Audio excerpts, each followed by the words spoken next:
There is an image that practically everyone recognizes. A charismatic leader, influential, political, global.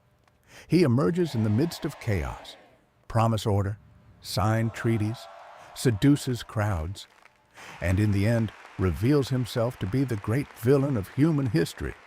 When someone says Antichrist, it is this figure that appears in the mind. But there is a disconcerting detail. The word Antichrist does not appear in the book of Revelation. It also does not appear in 2 Thessalonians. She does not appear in the narratives most often used to describe this final ruler. Then the first crack appears. If the term is not in the texts describing the beast or the man of lawlessness, then that these figures were merged into the same image? And more. When did this happen? It may seem like just a technical curiosity, but it's not. Because the modern imagination does not speak of antichrists. He speaks of an antichrist. Unique, end, definitive, a specific person at the end of the story. However, when we return to the origin of the term, the scenario is different. Very different. The contrast is not small. It's structural. Over the centuries, three distinct figures, arising in different literary contexts, with different narrative functions, were progressively brought closer together, after harmonized, and finally unified.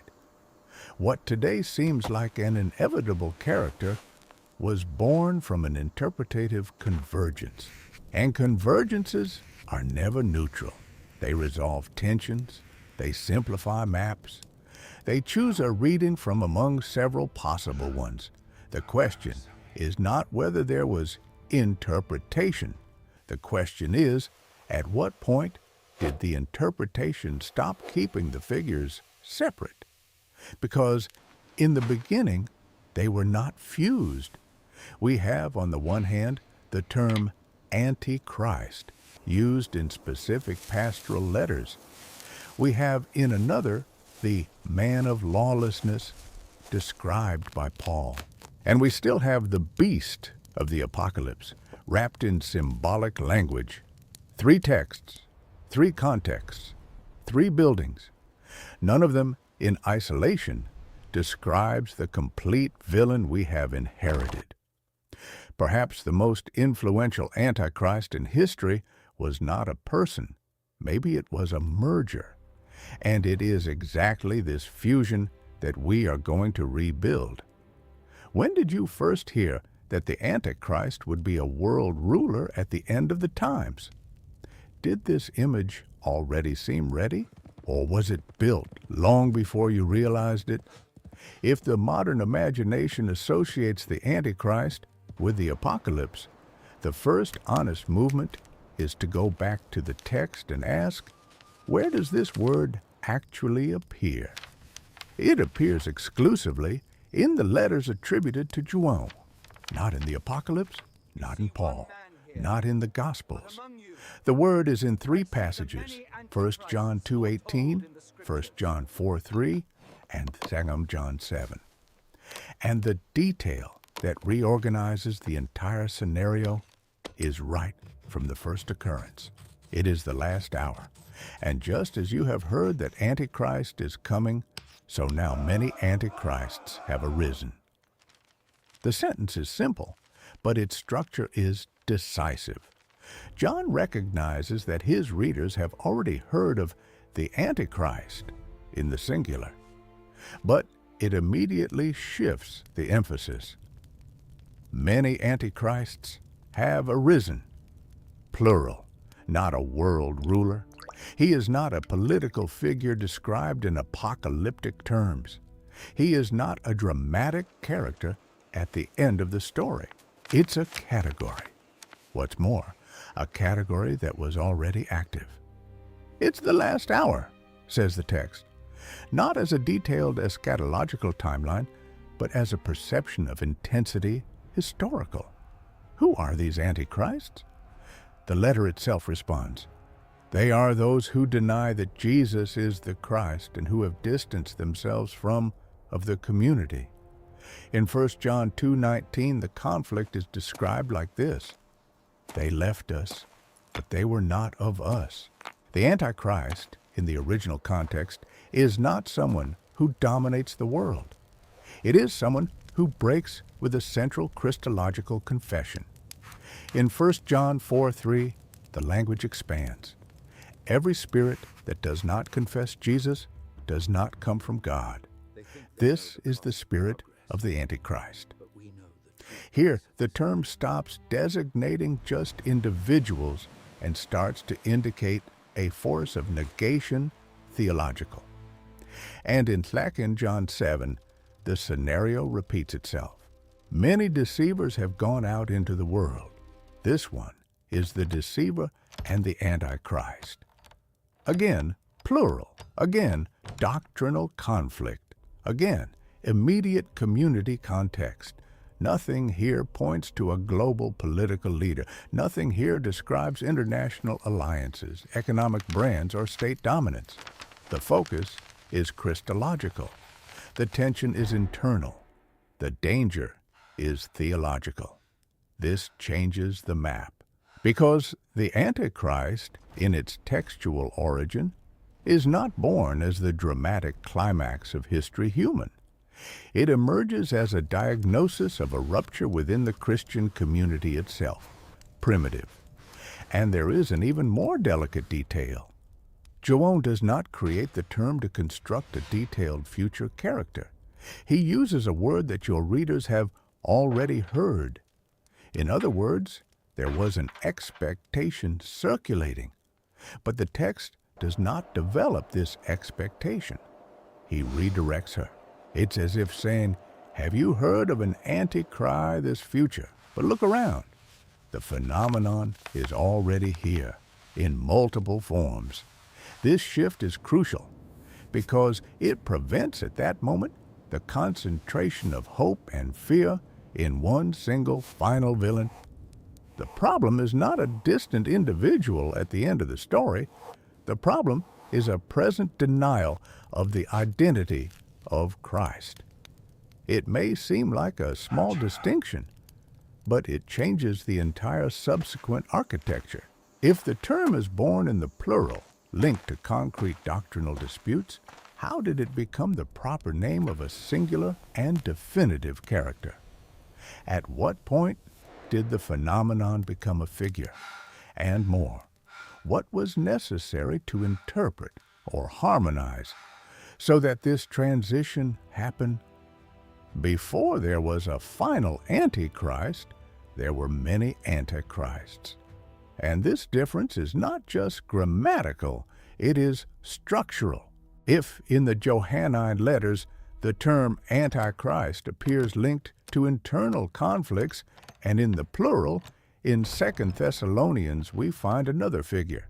It is described by other names: man of lawlessness, son of perdition, he who opposes and rises up against everything called God. The text is in 2 Thessalonians 2. Here, the scenario is different. Paul writes to a community restless with the idea that the day of the Lord would already have arrived. The letter responds to this alarm, and when responding, he introduces this enigmatic figure. Before the end, says Paul, something must happen: a rebellion and the revelation of this man of lawlessness. He exalts himself. He puts himself in the place that belongs to God. He operates according to a mystery of iniquity that is already in operation. But there is an even more intriguing element.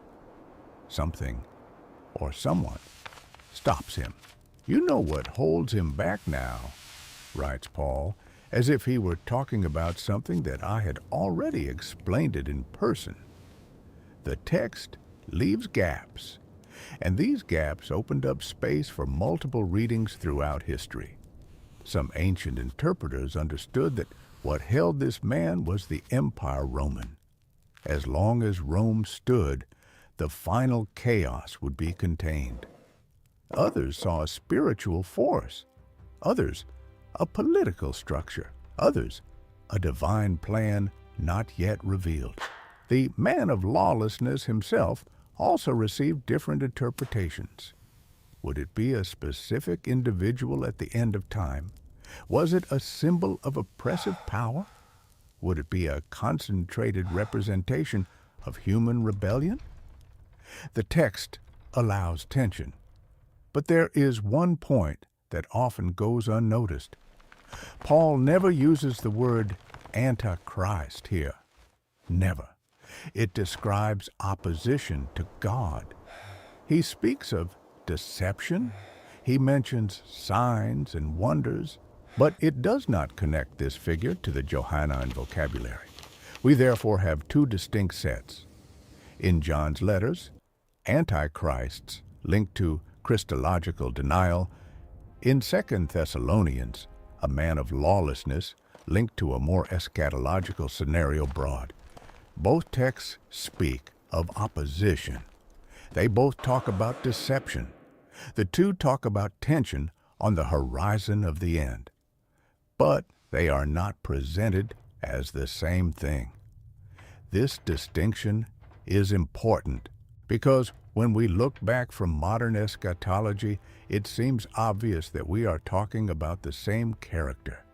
But at the time of writing, this merger is not explicit.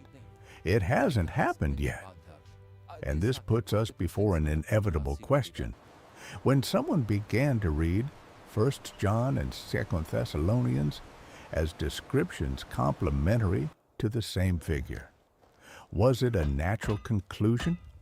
Or was it an attempt to harmonize texts that were born separately? Before there was a unified villain, there were parallel descriptions. And parallelism is not the same as identity. Now we enter the text that most fueled the modern imagination. Revelation 13. This is where the figure of the beast appears. Not the word Antichrist, not the term man of lawlessness, but the beast. The setting is symbolic from the beginning. John describes a beast that rises up from the sea. She has 10 horns, 7 heads, receives power of the dragon, and exercises authority over the nations. Then a second beast appears, which promotes the first and performs signs. And then the number appears, 666. It is difficult to read this chapter without feeling that we are facing something grand and threatening. But we need to remember the type of literature we are reading. The apocalypse is an apocalyptic text. This means language full of symbols, intense images, visual codes. It is not a straight political report. It's a vision, and this vision arises in a specific historical context. Christian communities under pressure from the imperial power. Many ancient and modern scholars have identified in the beast a symbolic reference to the Roman Empire. Some even associated the number 666 with the name of Nero, using calculations based on Hebrew letters. Others have read the beast as a continuous representation of oppressive political systems at the same time, throughout history. And others, especially later, came to understand the beast as a future individual, a literal ruler who would emerge at the end of time, you. Notice the movement. The text describes political power, persecution, forced loyalty, economic brand, but he does not use the term Antichrist. He does not name the man of lawlessness. He does not say that he is completing what John wrote in his letters. Here we have yet another figure of opposition to God, but built with another language, another structure, another narrative scenario. This is where something starts to become clear. We have 3 sets of texts in John's letters antichrists in the plural linked to the denial of Christ. In 2 Thessalonians, the man of lawlessness linked to a future rebellion and a mystery already in action. In Revelation 13, the beast, a symbol of oppressive political power described in images intense. The three speak of opposition. The three speak of deception. The three speak of conflict on the horizon of the end, but none of them explicitly say they are describing the same character. And that's important, because when someone talks about the Antichrist today, they are usually mixing it up. The theological denial of the Johannine letters, the dramatic figure of 2 Thessalonians, and the political beast of the apocalypse. This junction seems natural to us, but in the text, it is not automatic. It requires an interpretative decision. So far, we have three pieces. They can talk to each other, but they are still separated. And the question that begins to gain strength is inevitable. Who decided that these three figures were in fact one? And at what point did this decision become dominant?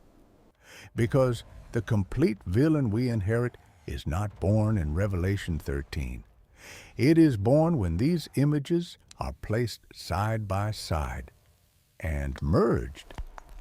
So far, we have seen three sets of texts: Johannine letters with many antichrists, 2 Thessalonians with the man of lawlessness, Revelation 13 with the beast. Now we enter the second layer, the history of interpretation. In the first centuries of Christianity, leaders and theologians began to read these texts together, not because the New Testament explicitly said they were the same figure, but because there was a natural effort at harmonization. The church was growing. Persecutions existed. The question about the end remained alive. It was almost inevitable that someone would ask, these descriptions speak of the same character? One of the important names in this process is Irénée de Lyon. Irenaeus wrote extensively against heresies and also reflected on the end times. He associated the beast of Revelation with a future personal ruler. Also read the numbers skenonskiax as something linked to a specific individual that would emerge. Here we already see an important movement. The beast begins to take on more personal. Another relevant name is Hippolytus of Rome. Hippolytus wrote an entire treatise on what he called the Antichrist. And in this text, he explicitly brings the man of Paul's iniquity closer to the beast of the apocalypse. The pieces start to overlap. Not abruptly, not as a formal conciliar decision, but as an interpretative accumulation. Tertullian also contributed to this atmosphere. He related what held the man from iniquity to the Roman Empire. As long as Rome existed, the final chaos would be contained.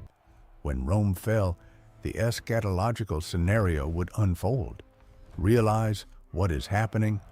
The texts continue to be read, but now they are read together. The opposition described in John, Paul, and Revelation begins to be seen as part of a same drama. There is still no complete and closed merger. There are still variations, but the ground is being prepared. The Antichrist is no longer just an internal plural phenomenon. The man of lawlessness is no longer just an enigmatic figure. The beast is no longer just an imperial symbol. They begin to form an axis. It may seem like a small adjustment, but this is where the architecture starts to change. When interpreters begin to read different texts as complementary descriptions of a single future figure, something transforms. It is no longer just a collection of warnings. It's a character sketch, and this sketch, little by little, will gain more defined contours. The map is not yet fully merged, but the lines have already started to cross. So far, we have seen approximations. Separate texts began to be read together. Patristic authors superimposed images. The beast, the man of lawlessness, and the Antichrist began to talk. But approximation is not the same as definitive fusion. The turning point occurs when this convergence ceases to be a hypothesis, interpretative, and starts to function as a dominant structure. This matures between the end of patristics and medieval consolidation. To understand the change, we need to compare two scenarios. Before the turn, antichrists, in the plural, linked to doctrinal conflicts. Man of lawlessness as an eschatological figure described by Paul. Beast as a symbolic image in the apocalyptic context. They could be related, but they still did not necessarily form a single persona gem closed. After the turn, these three lines come to be understood as complementary descriptions of a same future person. The Antichrist ceases to be primarily a plural phenomenon, becomes a final individual. The man of lawlessness is no longer just an enigmatic figure. It becomes the same expected character. The beast is no longer primarily an imperial symbol. It becomes the symbolic portrait of this eschatological leader. What changed? A decisive factor was the need for systematization. As Christianity became the majority religion in the Roman Empire, expectations of the end needed to be organized within a broader historical narrative. Theology began to structure time, creation, history, consummation. Along these lines, it made sense to concentrate the final opposition on a single figure. A climax calls for a defined antagonist. In this environment, the influence of thinkers such as Augustine of Hippo was structural. Augustine did not construct a sensationalist eschatology. On the contrary, he reduced literal millennial expectations. But by organizing the story as a drama between two cities, the city of God and the city of men, he consolidated the idea of a concentrated final confrontation. From then on, the unified reading gained stability. Medieval catechesis reinforced this synthesis. The teaching needed to be clear, and it is simpler to teach about a singular final opponent than to explain three figures with different literary functions. The merger offered narrative coherence. It also offered theological predictability.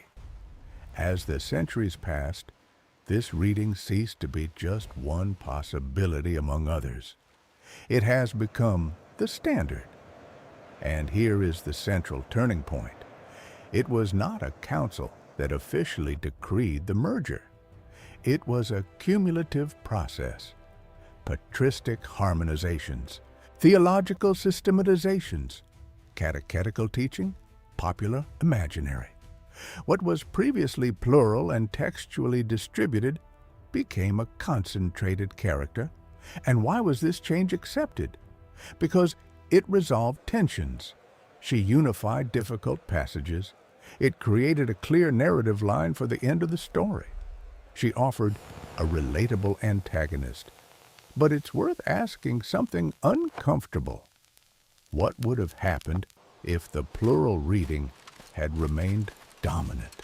If the Antichrist continued to be understood mainly as a recurring phenomenon of Christological denial, if the man of lawlessness were kept as a distinct figure, if the beast were read primarily as a symbol of oppressive political systems, modern eschatology would perhaps be less centered on an ultimate supervillain.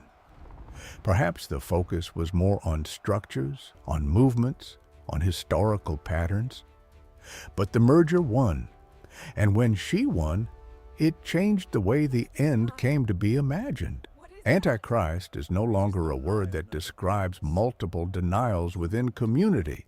It became the name of a character, and from that point on, the map would no longer be the same. If you had to undo this merger today, where would you start?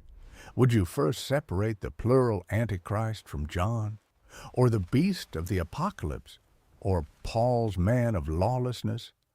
Because it was exactly in this overlap that the character we inherited was born.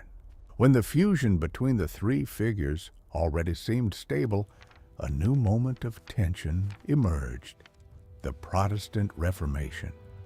The scenario changes again. If in medieval consolidation the Antichrist was in general expected as a future figure that would emerge at the end of history, some reformers began to apply this image to the present. The character is no longer just a future character. It began to be identified with concrete institutions. Some Reformation leaders understood that the papal system represented the fulfillment of the descriptions of the man of lawlessness and the beast. On the other side, Catholic theologians responded with alternative readings, sometimes applying the image to political opponents or movements considered threatening. What does this reveal? That the merger was already consolidated. No one seriously discussed whether the figures were distinct anymore. The discussion now was, who embodies this figure? The Antichrist became a lens for institutional dispute. This is important because it shows that the unification carried out centuries before did not eliminate the interpretative conflict. It just shifted the focus. The question is no longer, are these figures the same thing? And it became, who in history corresponds to this unified figure? Later, especially with the development of futurism in the following centuries, the image returned to focus again on an individual leader who was yet to emerge. But something had become clear. The fusion was strong enough to span centuries and flexible enough to be applied to different contexts. Have you ever heard the word Antichrist used to describe an institution, not a person? That it is also part of the history of this construction. After the Reformation and institutional disputes, the image of the Antichrist did not disappear. She reorganized herself once again. From the 18th and 19th centuries, especially with the development of systems more detailed eschatological readings, the futurist reading gained strength in several Christian circles. The Antichrist was again presented mainly as an individual leader who would emerge just before the end. Now, however, with a much higher level of definition. He would be a politician, charismatic, strategic, global. The beast of the apocalypse came to be understood as his government, the man of lawlessness as his personal identity, the term Antichrist as its definitive title. The merger was complete. In the 20th century, this construction went beyond the theological environment and entered cultural culture. Popular books, films, series, and preaching began to portray the Antichrist as the great villain of human history, an almost cinematic character, someone who centralizes power, economic, manipulates religions, and leads the world to a final conflict. Many people who have never read 1 John or 2 Thessalonians know this figure. It became part of the collective imagination. But there is a silent detail. Almost no one realizes that this character is the result of historical layers. Few remember that the term was born in the plural, that the man of lawlessness was described without using the word Antichrist, that the beast emerged in symbolic language aimed at communities under imperial pressure. The modern character carries these three lines, but it no longer shows the amendments. It feels complete, original, inevitable. And that is exactly what historical consolidation produces. When an interpretation wins and crosses centuries, it stops looking like an interpretation. It looks like the text itself. What was the work, a film, a book, a sermon, that most shaped your image? Antichrist? Perhaps this answer says more about the history of interpretation than about the text. Original. Now we can rearrange the entire route, not to decide which reading is right, but to see how it took shape. We begin with the term Antichrist in the Johannine letters. There it appears in the plural.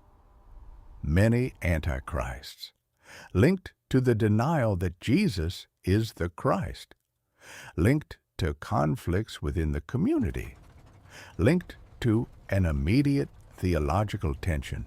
There is no description of a global empire. There is no detailed timeline for the end. The focus is Christological. Then we find the man of lawlessness in 2 Thessalonians, a character described in a broader eschatological context. He exalts himself. He deceives. He is held back by something until the right moment. But Paul does not use the word Antichrist. It presents another narrative line. Then we enter Revelation 13.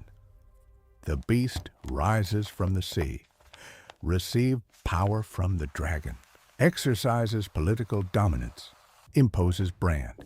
Here, the language is symbolic, visual, apocalyptic. The word Antichrist does not appear either. We therefore have three paths. Antichrists in the plural, man of lawlessness, symbolic beast. For some time, these trails ran parallel. They could be compared, they could be approximate, but they were not automatically identical.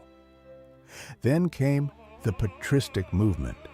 Readings began to harmonize. The man of lawlessness was associated with the beast. The beast was read as a future individual. The term Antichrist began to be applied to this unified figure. Convergence advanced.